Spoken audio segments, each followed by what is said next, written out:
הממשלה מודה שכהנא צדק. פעם ראשונה אני מסכים איתו. יפה.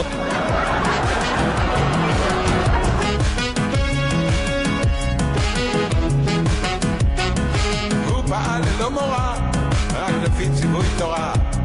אמרו שהוא כך, בליבו בערה, אהבת ישראל.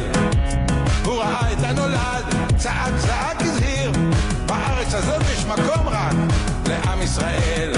כהנא צדק, כהנא צדק, כהנא צדק.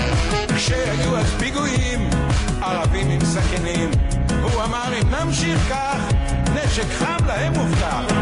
התקשורת להגה, הוא רואה שחורות אמרה, הוא ממציא הוא סתם עושה, דבר כזה פה לא יקרה.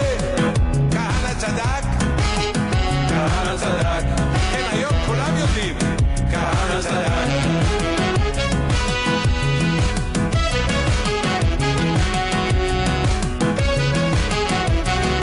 הוא אמר יהיה אסון גדול, ואנחנו ראשינו בחול.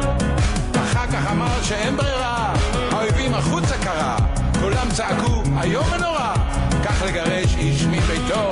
אך כעבור מספר שנים בית המשפט קבע תקדים, אפשר ואפשר לגרש, אך ורק יהודים. כהנא צדק או לא צדק? כהנא צדק.